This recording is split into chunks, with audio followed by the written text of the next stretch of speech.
Hello, I'd like to welcome you to this talk on zeros of polynomial functions. May sound familiar because we talked a lot about zeros in a previous lesson, but we're going to specifically focus on polynomial functions. So and that's going to include more than just looking at like a linear function or a quadratic function. It's going to expand into cubic and quartic and quintic and so on and so forth. Okay. So in our previous talks on zeros, we've been working with functions like the quadratic function that might look something like this. This is just an example of a quadratic function. And we've learned how to factor this, like basically thinking about reverse FOIL, where you have x, and then factors of 6 add to 5, so you get plus 2 plus 3, and going from there. And then you know that if you want the zeros, you are trying to see where this function equals 0.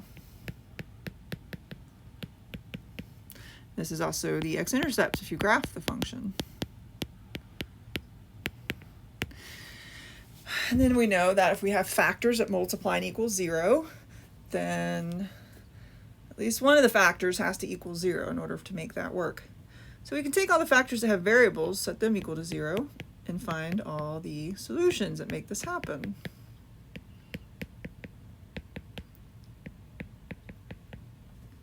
And that leads us to our zeros. X equals -2, x equals -3. And if you graphed this lovely quadratic function, it would be a parabola, and it would go through the x-axis at -2 and at -3. Okay, so we're going to expand and start looking at just polynomial functions in general, and not specifically a quadratic or a linear or something. So we're going to start out discussing the factor theorem.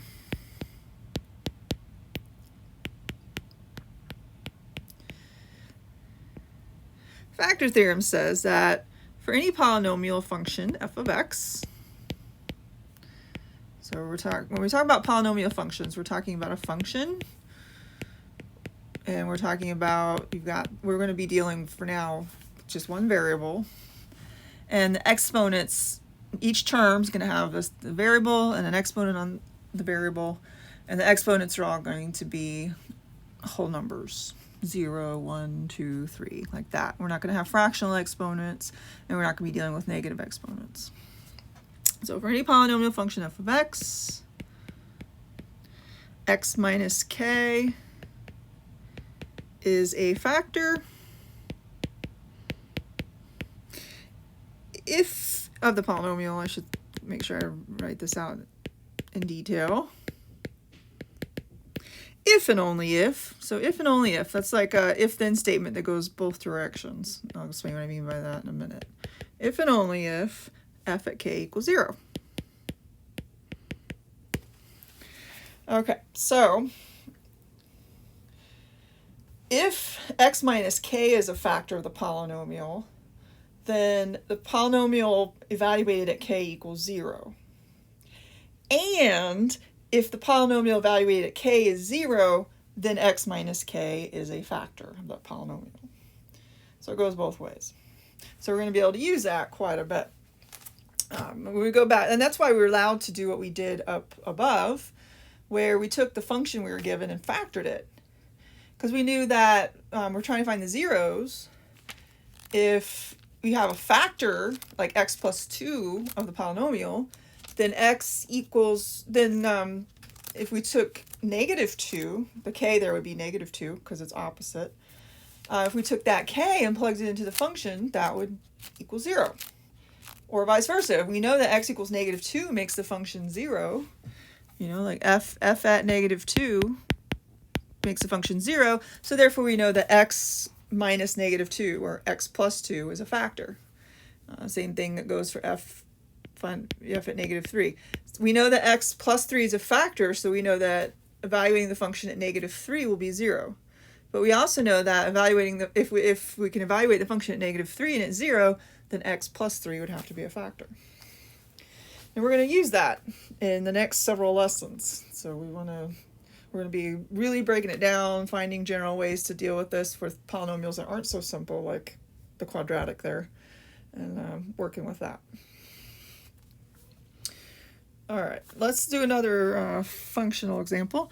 Let's say you have the function, the polynomial function, x to the 6th minus x to the 4th plus 2x squared minus 2. So we have a polynomial function. The variable is x, that's the input or the independent variable, and the exponents on each of the terms are only non-negative integers or whole numbers. Okay, we are told, we know that x minus 1 is a factor. This is just given to us in a problem.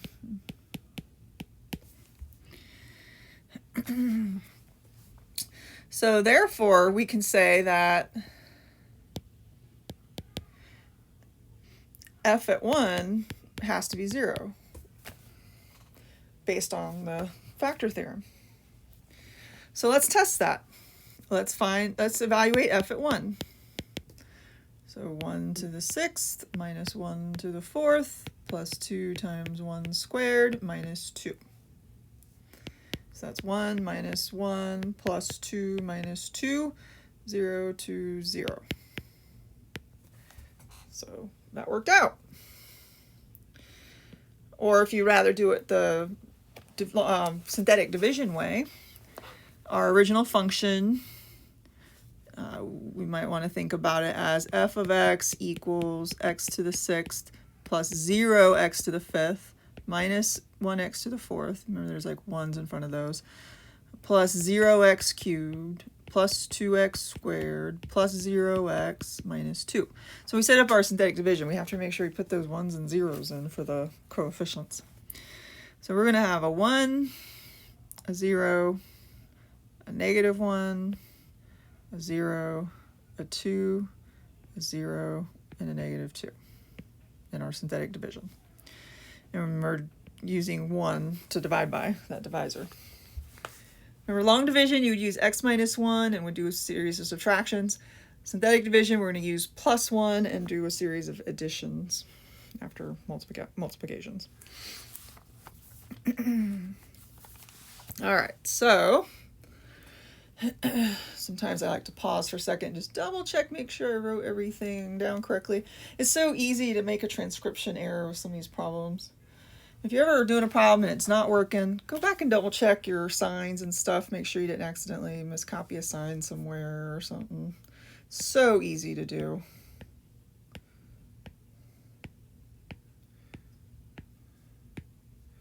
All right, I just went through that pretty quickly. So 1 times 1 is 1, put the 1 up there. 0 plus 1 is 1. 1 times 1 is 1. -1 plus 1 is 0. 0, 0, 0, 2, 2, 2, 2, 0. Okay. So there you go. That remainder right there confirms that we have a 0 of the function, or that x minus 1 is a factor.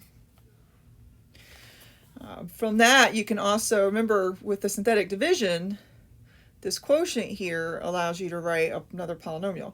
Like since we started with an x to the 6th, the quotient's going to start with an x to the 5th and count down.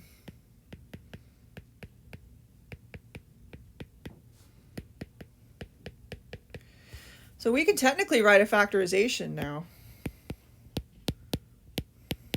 I've not gone further to see if that x to the 5th factors anymore, but for now, like, we can write x minus 1 as one of the factors, because we already know that, it was given to us, and then we can write x to the 5th plus x to the 4th plus 2x plus 2 as another factor. And if you went ahead and multiplied those together, those factors, you'd get back the original function. X to the 6th minus x to the 4th plus 2x squared minus 2.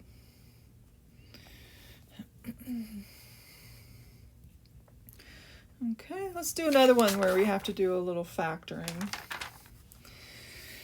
Let's say we have the function 6x cubed minus 37x squared plus 32x plus 15.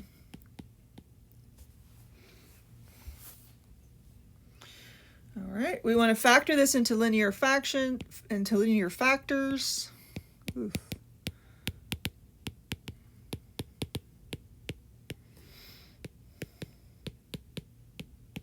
Given that 5 is a 0.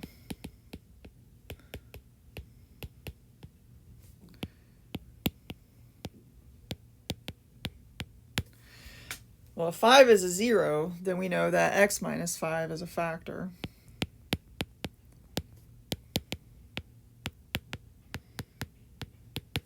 Because of the 5 being a 0 thing. But we can work on trying to find more factors by doing a little division or evaluate the function at 5, whichever way you're more comfortable doing. I'm going to set up a quick synthetic division because I feel like that's faster than trying to plug in 5. I feel like I make fewer mistakes when I do it this way. But you do you. You know, if you want to plug 5 into the function and do it that way, that's perfectly fine. It's just to see what the remainder is, make sure it works. But for what we're doing here with trying to get into linear factors, plugging in the 5 to confirm that it's a 0 helps us with the confirmation, but doesn't get us any further. We need something, a way to help us to get another factor, which is what we basically did a minute ago in that previous example. So for this, we definitely need that synthetic division, or long division if you'd rather, by x minus 5. But okay, so let's carry out the synthetic division. Bring down the 6. 5 times 6 is 30. Add, we get negative 7. 5 times negative 7 is negative 35. Add, we get negative 3. 5 times negative 3 is negative 15. Add, we get 0. That's what we expected because we knew that x minus 5 is a factor or that 5 is a 0. But for what we're trying to do with the linear factors, we're trying to break these down into factors that just have that the highest degree is 1, or is 1, like x to the first. And that's what when we're talking about linear factors, that's what we're trying to do. So we can take this result and we can write a polynomial from it. Since the original function had an x cubed, we go 1 down and start with x squared. And that gives us one of the factors. So we have x minus 5 times 6x squared minus 7x minus 3.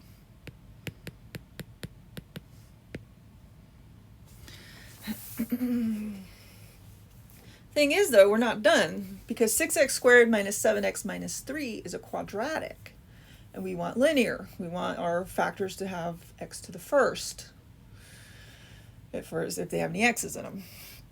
But from there, you can use whatever techniques you're comfortable with factoring quadratics. You can do your guess and check method if you'd like. I use something called the AC method. You identify A, B, and C in the quadratic. You multiply A and C together. And then you use factors of negative 18 that add to negative 7, the B. So use factors of A, C that add to B. So I'm going to use negative 9 and 2. Because negative 9 times 2 gives me the negative 18, and negative 9 plus 2 gives me the negative 7. And then I'm going to expand the quadratic into 4 terms, taking that middle term and rewriting it using the negative 9 and the 2. So instead of negative 7x in the middle, I have negative 9x plus 2x. Then I can factor by grouping. I have a 3x that'll come out of that first group. I have a plus 1 that'll come out of that second group. You know, if it looks like there's nothing that comes out, still take out a plus 1. Because then you know the factors are that 2x minus 3 that appears in both parts, and then that 3x plus 1 that was taken out of the 2 parts. So our final answer would be x minus 5 times 2x minus 3 times 3x plus 1. And that would be the fully factored version of the original function. If you want to, you can multiply those factors together, be my guest, and you would come up with that same function, 6x cubed minus 37x squared plus 32x plus 15.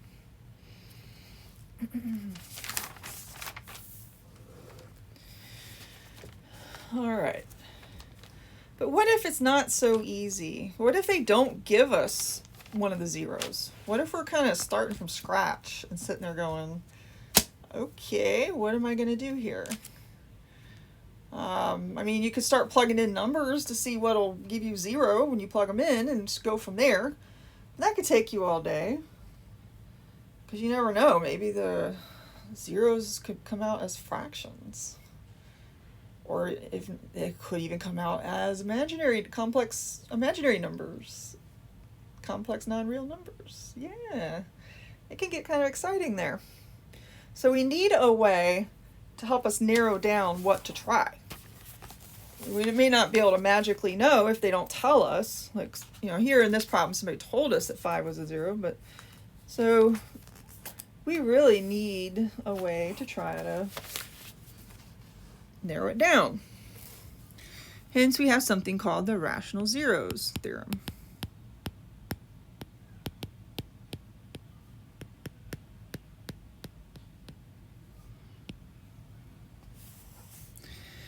This is a method for us to determine all your possible candidates for rational zeros of a polynomial function with integer coefficients.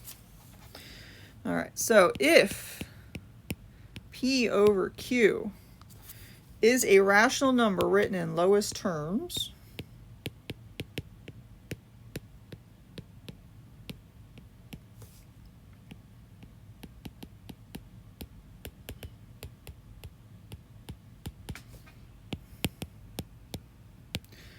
and if P over Q is a 0 of f, the function we're talking about, whatever the function is in the discussion, a polynomial function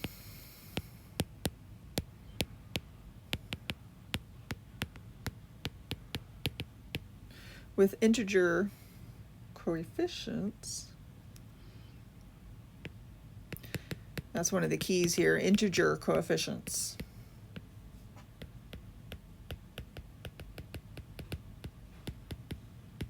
Then P is a factor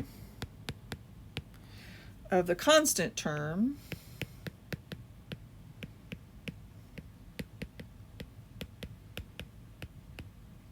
and Q is a factor of the leading coefficient.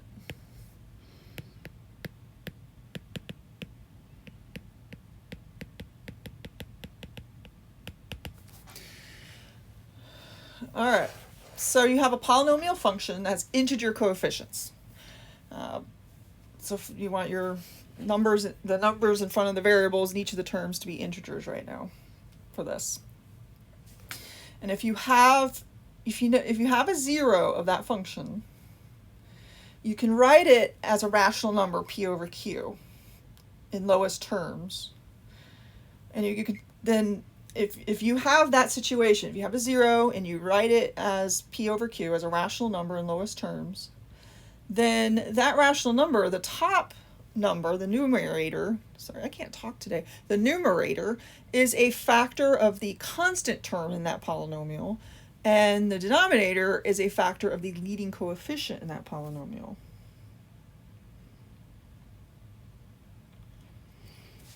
Okay. So let's revisit one we did a minute ago. Let me see here. Let's go way back to the beginning of the lesson, I think. Yeah, let's go back to our f of x equals x squared plus 5x plus 6, just to explain this theorem a little better. All right, we figured out that the zeros of that function, we figured that out, were -2 and -3.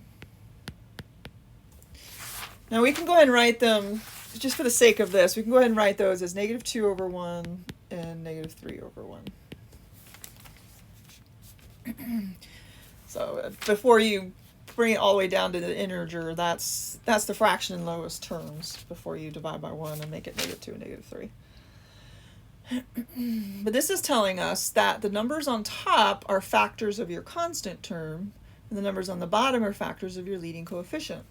Well, the constant term in this case is the +6.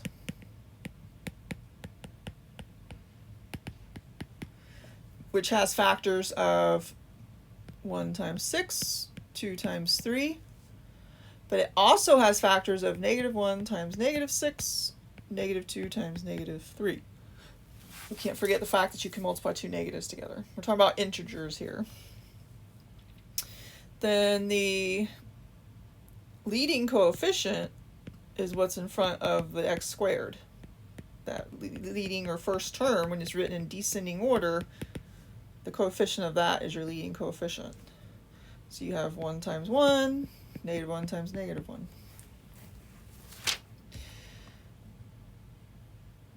So in our case, you have the -2 and the -3 are both factors of your constant term, and 1 and 1 are factors of your leading coefficient.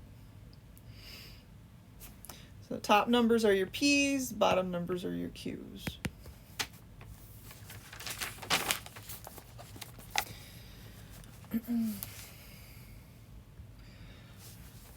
All right, there's a whole proof in your book. The book we're currently using, Pre-Calculus by Lyle, Hornsby, Schneider, Daniel, 7th edition.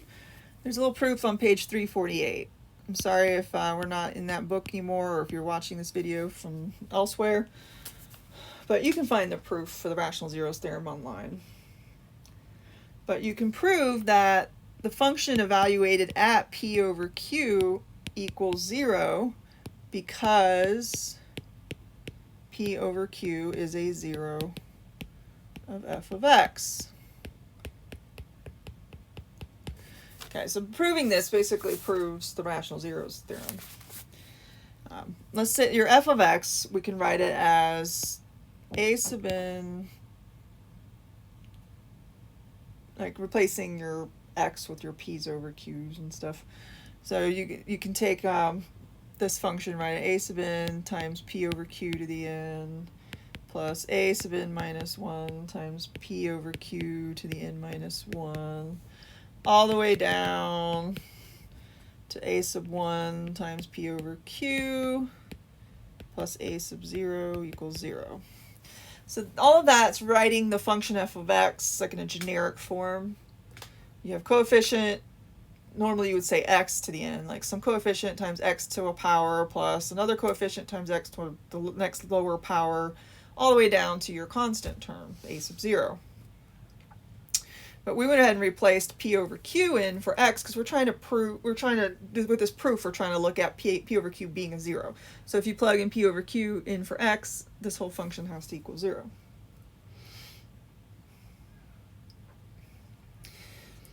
Now you can kind of clean that up a tiny bit by going ahead and dealing with those exponents outside the parentheses and applying them inside the parentheses.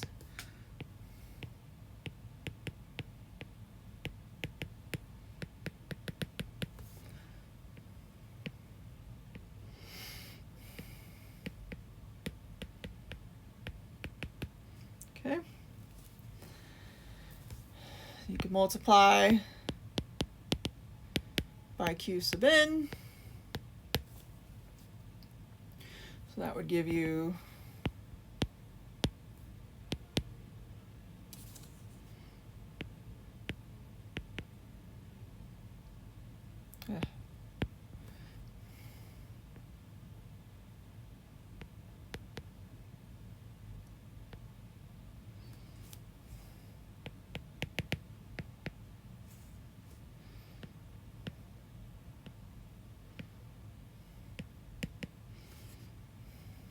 and go ahead and move the a sub 0, the constant term over. And you can factor out a p.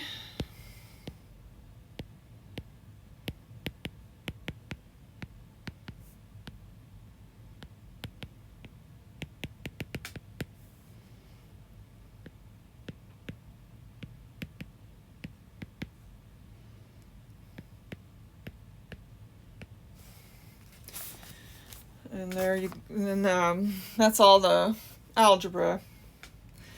Then from this, the negative a sub 0 q to the n equals a product of the factors p times that other expression in the parentheses there. So what can that tell us? Okay, that tells us p must be a factor of negative a sub 0 q to the n, because you've just factored, on that side it's factored as being multiplied together. And since we know that p over q is in lowest terms, that means p and q have GCF 1. You're not able to divide p and q by anything else. So the GCF, the highest number you can divide by now is 1. So p is not a factor of q to the n, because p and q already just share greatest common factor of 1. So p can't divide into q to the n. So p is a factor of a to the 0.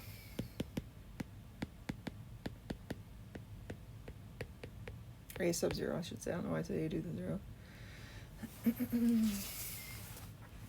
Remember, a sub 0 is that constant. And we can do a similar algebra, and instead of factoring out p, you could factor out q, and you could go to show that q is a factor of a sub n.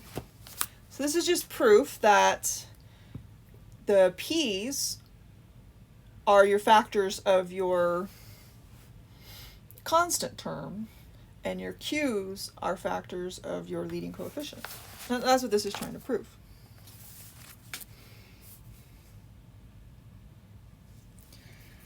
Okay, how do we use this?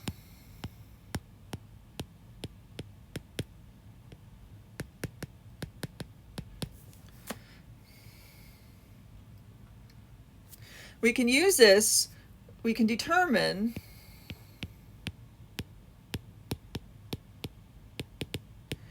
all possible candidates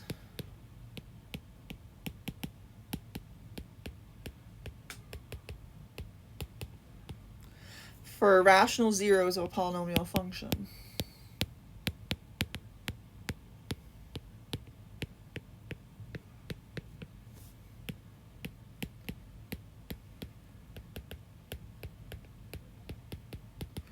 I say possible candidates. Doesn't mean they all are candidates. We're just going to be able to come up with all the possibilities. And then we're going to have to do some testing to see which ones, narrow it down and see which ones they are, if any. And then let me add, for a polynomial function with integer coefficients, that's also important.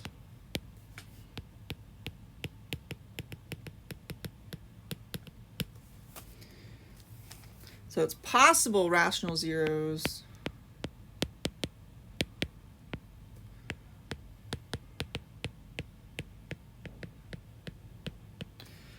not whether they actually are.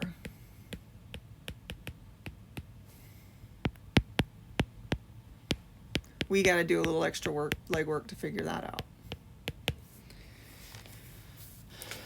Okay, so let's say, for example, we have the function f of x equals 8x to the 4th minus 26x cubed minus 27x squared plus 11x plus 4. Okay, so this is a nice polynomial function. All of the coefficients are integers, and we're going to need to use the constant term 4 and we're going to need to use the leading coefficient 8. Constant term 4 will help us with our p's. So we look at all the possible factors of 4, which would be plus or minus 1, plus or minus 2, plus or minus 4. Because you got 1 times 4, 2 times 2, negative 1 times negative 4, negative 2 times negative 2. And then the q's, you've got, for 8, you got plus or minus 1, plus or minus 2, plus or minus 4, plus or minus 8. 1 times 8, 2 times 4, negative 1 times negative 8, negative 2 times negative 4. And then for all the possible zeros, you put p over q. Every possible p over every possible q. 1 over 1, 1 over negative 1. You're going to end up with plus or minus 1 when you do all of those. You end up with plus or minus 2, plus or minus 4, plus or minus 1/2, plus or minus 1/4, plus or minus 1/8. Because you got your 1 over 1, 1 over 2, 1 over 4, 1 over 8, 2 over 1, 2 over 2, 2 over 4, 2 over 8, 4 over 1, 4 over 2, 4 over 4, 4 over 8.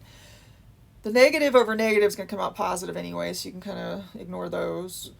And then different signs, you're going to have negative 1, negative 1/2, negative 1/4, negative 1/8, negative 2, negative 1, negative 1/2, negative 1/4, negative 4, negative 2, negative 1, negative 1/2. So, and you don't have to, if they repeat, you don't have to write them again. So those are all your possible zeros. It's not saying those are all actually zeros. It's just those are the possibilities. So you can start working on those. Okay, so moving to the next slide, let me rewrite the functions that we have at handy.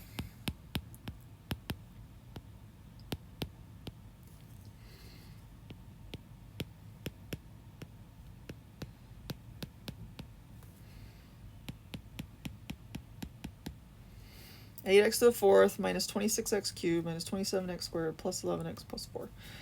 All right, our possible zeros were plus or minus 1, plus or minus 2, plus or minus 4, plus or minus 1/2, plus or minus 1/4, and plus or minus 1/8. That's what we had gotten earlier. All right, let's start testing. Let's test positive 1. We can do that either by plugging 1 into the function and evaluating f at 1, or we can do quick synthetic division and see if we get 0 as our remainder. I'm going to do the synthetic division way. If you want to do it the other way, that's fine. Although it might not be helpful later. Honestly, I would just suggest going straight to synthetic division because you might need your function to keep going, depending on what the problem's asking you to do.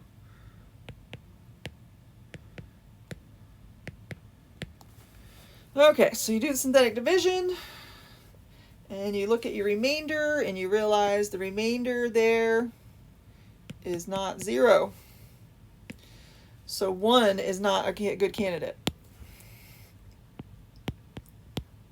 Let's try negative 1. Same kind of thinking, but using negative 1 instead for that divisor. Again, it really is just better to go straight to synthetic division for these, because you're going to need it.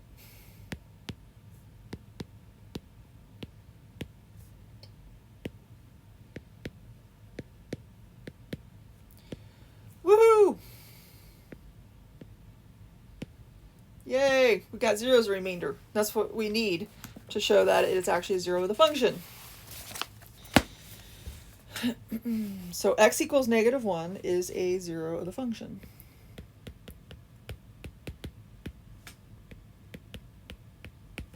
That means x plus 1 is a factor.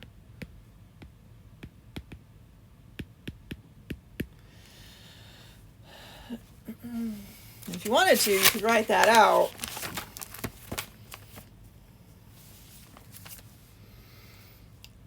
You could write that out in a factored form as x plus 1 times, all right, we started with x to the 4th, so now we're down to 8x cubed minus 34x squared plus 7x plus 4.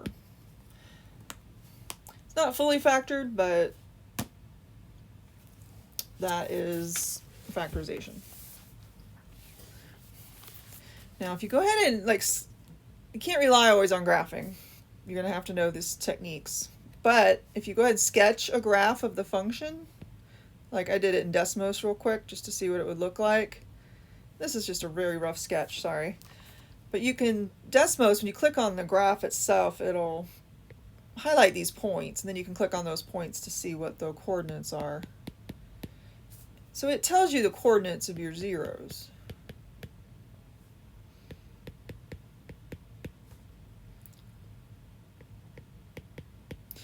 So apparently this function, this original f of x, has zeros at -1, -1/4, 1/2, and 4. And all of those are up there in that list of possible zeros. Those are the 4 zeros for this function. So all those other ones are not zeros. But there's your whole, that's what your list looks like, and those are in that list of possibilities. All right. Since I cheated a little and know that 4 works, let's take this and let's try to factor it further, because we already know that it's factored like this.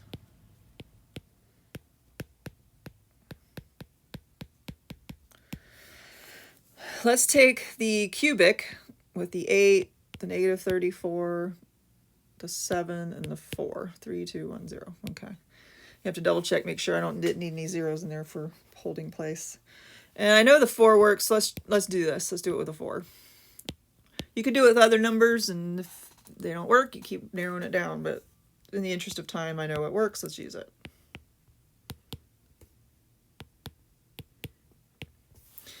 All right. So as I expected, once again, I got a 0 down there in the remainder.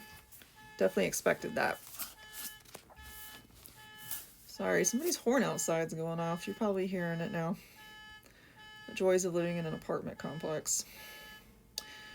Just double checking my numbers too. Okay, so that 4, since we know it's a 0, we could also write the factor as x minus 4. Excuse me, and then this quotient here will tell us another factor would be 8x squared minus 2x minus 1. Then you could take that and factor it further. You could either use like your grouping method or your guess and check, or you could use even the quadratic formula, and then you would be able to factor that further into 2x minus 1 and 4x plus 1. And in those factors, you'll see the 1/2 and the -1/4 that showed up on the graph for those zeros.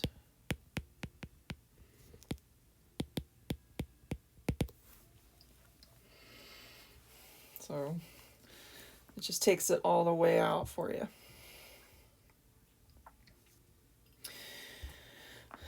All right, now you might have a little nagging question in the back of your head. I emphasized earlier that the polynomial had to have integer coefficients. But if the polynomial has fractional coefficients, what do? You can't say, oh, I give up and move on, because you don't need to. You can actually work with it. But what do? Multiply by the LCD of all the fractions.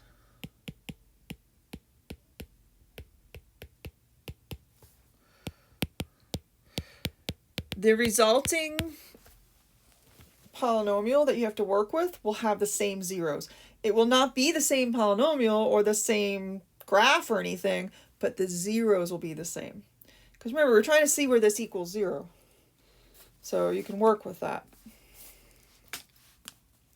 Okay, let's say you started out with f of x equals 1/8 x cubed plus 3/8 x squared minus 5/4 x minus 3. Well, finding the zeros, you're trying to see, well, where does this equal 0?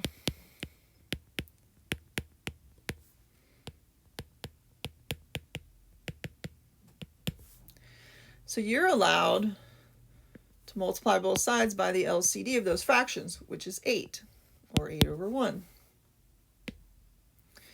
So you have x cubed plus 3x squared minus 10x minus 3. So it's, or minus 24, sorry. That should be 24, not 3.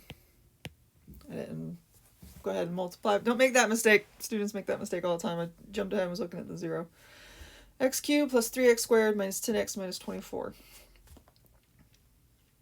So you could work with that and figure out what the zeros are, and it would all work out. Because if you actually like graphed each one, let me see here. This function here would look roughly like this. I'm just kind of doing a quick sketch here. Sorry for it being kind of messy. And then this function with the fractions would look like this.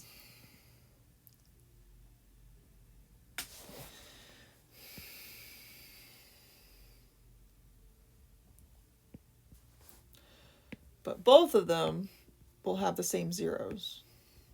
And if that's all you're worried about right now, then it's perfectly fine to work with that alternate function.